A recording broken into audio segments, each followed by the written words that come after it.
చోటు చేసుకుంది. Second class చదువుతున్నటువంటి స్టూడెంట్ పై 9వ తరగతి విద్యార్థి అసభ్యంగా ప్రవర్తించాడు. దీంతో విద్యార్థి తల్లిదండ్రులు, విద్యార్థి సంఘాలు అక్కడ ధర్నాకు దిగాయి.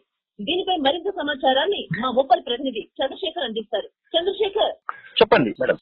చెప్పండి, ఈ ఘటనపై స్కూల్ యాజమాన్యం అసలు స్పందించిందంటారా? ఇప్పటి వరకు స్కూల్ యాజమాన్యం నుంచి ఎలాంటి సమాచారం లేదు. వివిధ విద్యా నాయకులు ఎవరిని పోలీసులు లోనికి అనుమతించడం లేదు. రాజకీయ నాయకులు మరియు విద్యా సంఘాల స్కూల్ మెయిన్ గేట్ ముందు భారీ ఎత్తున ధర్నా నిర్వహించారు. అలాగే వారి చిన్నారి తల్లిదండ్రులు ఏమంటున్నారంటారు? ఇప్పటి వరకు తల్లిదండ్రులు అందుబాటులో లేదు మేడం.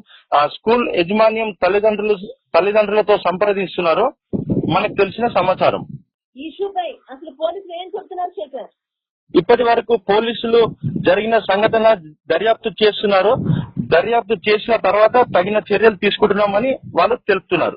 ఇక విద్యార్థి సంఘాలు, స్థానికుల ప్రధాన డిమాండ్లు ఏంటంటున్నారు?